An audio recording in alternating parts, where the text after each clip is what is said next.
Okay, तो 6 question देखते हैं।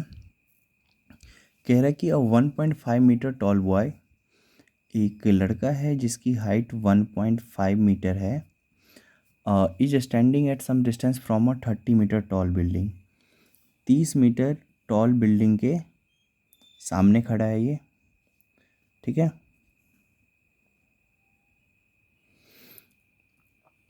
From a 30 metre tall building, the angle of elevation from his eyes to the top of the building increases from 30 degree to 60 degree.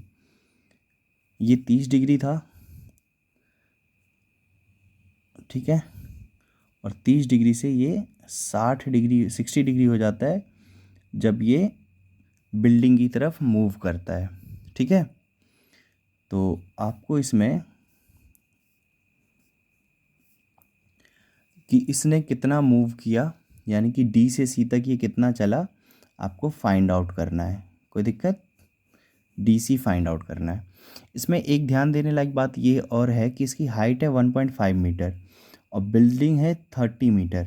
तो जो ये हम ए B की value लेंगे, ए बी जो होगा वो 30 माइनस इस बॉय की, लड़के की हाइट कितनी है 1.5 मीटर, विच इज़ 28.5 मीटर आ जाएगा, ठीक है।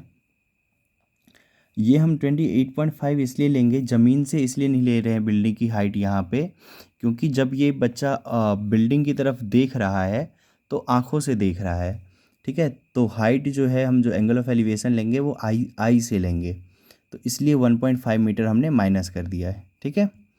तो सबसे पहले ट्राइंगल ए बी सी में देखते हैं।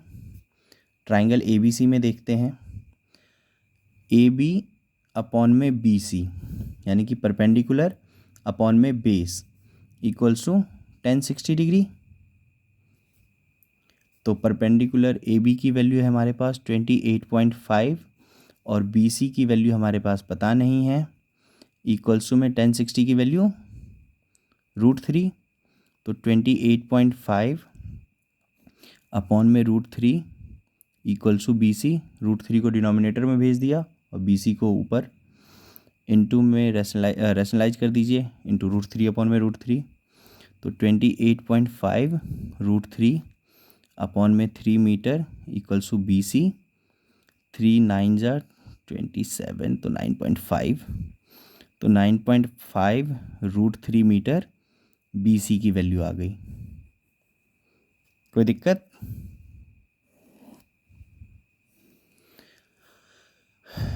अब ट्राइंगल ए बी डी में देखते हैं। ट्राइंगल ए बी डी में ए बी यानी कि परपेंडिकुलर अपॉन में बेस यानी कि B D equals to 1030 degree. Perpendicular upon में बेस 1030 होता है।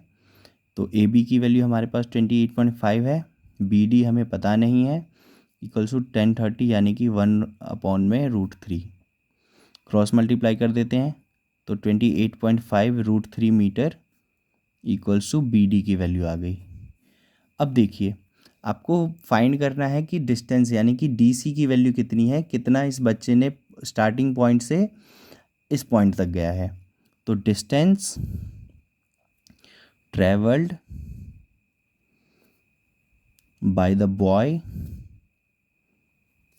Equals to 28.5 √3 minus 9.5 √3। कोई दिक्कत? तो विच इज़ 19 √3 मीटर। तो इसने कितना डिस्टेंस ट्रेवल किया? 19 √3 मीटर। कोई दिक्कत? ओके, 7th क्वेश्चन देखते हैं। कह रहा है कि from a point on the ground the angle of elevation of the bottom and top of a transmission tower fixed at a top of 20 metre high building. तो एक 20 मीटर हाई बिल्डिंग है और इसके ऊपर एक टावर फिक्स्ड है, ठीक है। तो कह रहा है कि from a point on the ground the angle of elevation of the bottom. तो सबसे पहले बॉटम से जो एंगल ऑफ एलिवेशन बन रहा है, बॉटम से जो एंगल ऑफ एलिवेशन बन रहा है दैट इज़ 45 डिग्री, और इस टावर के टॉप से जो एंगल बन रहा है दैट इज़ 60 डिग्री, ठीक है, that is 60 degree. Okay, A B को एच एज्यूम कर लीजिए। तो आपको इस टावर की यानी कि ए बी की वैल्यू आपको फाइंड आउट करनी है, ठीक है। Find the height of the tower. फिर से देख लीजिए क्वेश्चन, कह रहा है कि आपके पास एक बिल्डिंग है जिस पर एक टावर फिक्स है। टावर के बेस से जो ग्राउंड पे पॉइंट है उसका एंगल ऑफ एलिवेशन है 45 डिग्री, और टावर के टॉप से जो एंगल है 60 degree.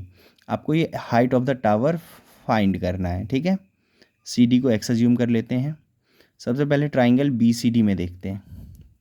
Triangle B C D में बी सी अपॉन में सी डी यानी कि परपेंडिकुलर अपॉन में बेस इक्वल्स टू 45 डिग्री, क्योंकि ट्राइंगल बी सी डी में 45 का एंगल बन रहा है। तो बी सी की वैल्यू तो 20 हमारे पास गिवन है, सी डी हमने एक्स अज्यूम कर रखा है इक्वल्स टू 1, 1045 की वैल्यू, तो 20 metre equals to X, X की वैल्यू आ गई 20 मीटर। अब ट्राइंगल ए सी डी में देखते हैं। ट्राइंगल ए सी डी में तो ए सी अपॉन में सी डी परपेंडिकुलर अपॉन में बेस इक्वल्स टू 60 डिग्री। ए सी की वैल्यू है हमारे पास 20 प्लस एच अपॉन में सी डी है हमारे पास एक्स। 60 की वैल्यू हमारे पास √3, तो 20 प्लस एच अपॉन में एक्स की वैल्यू हमने 20 फाइंड आउट कर रखी है इक्वल्स टू √3। कोई दिक्कत?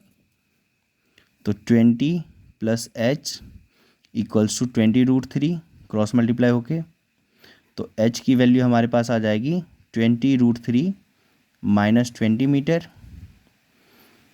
20 कॉमन ले लेते हैं तो √3 माइनस 1 मीटर।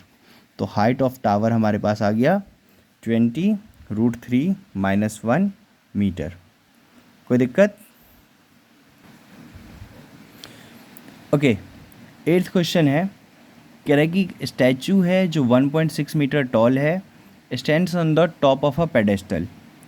एक पेडेस्टल के टॉप पे हमारे पास एक स्टैचू है, ठीक है, जिसकी हाइट है 1.6 मीटर।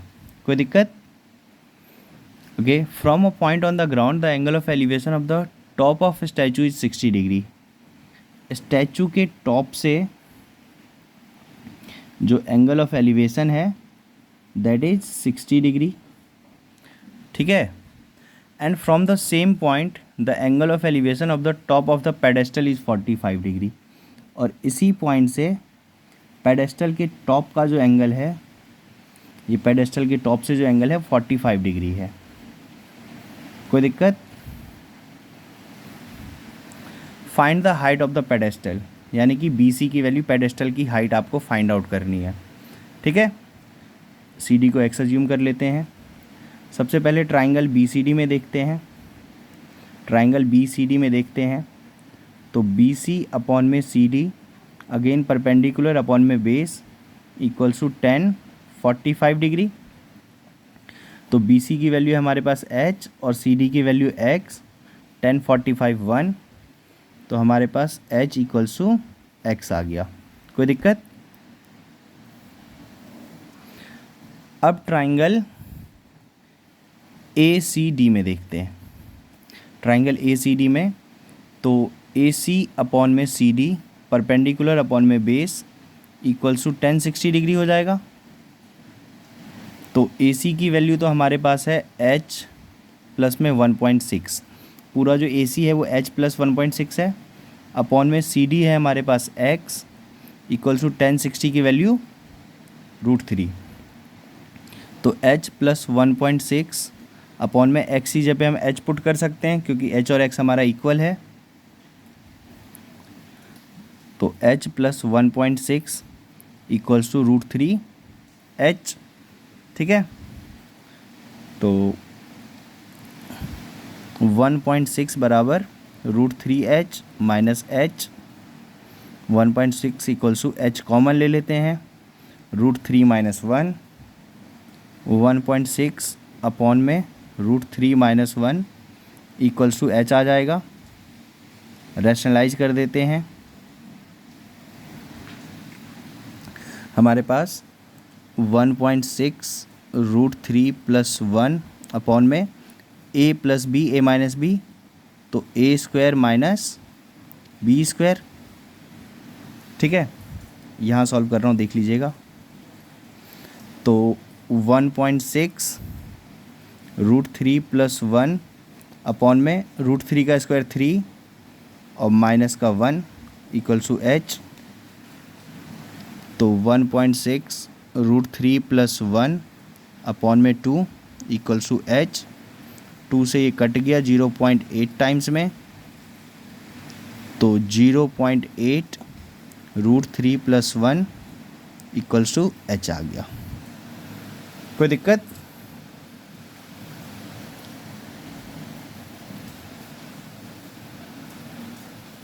ओके। अगर आप लोगों को क्वेश्चन समझ में आ रहे हैं तो प्लीज़ चैनल को लाइक, शेयर और सब्सक्राइब ज़रूर कीजिएगा। मिलते हैं अगले वीडियो में। धन्यवाद।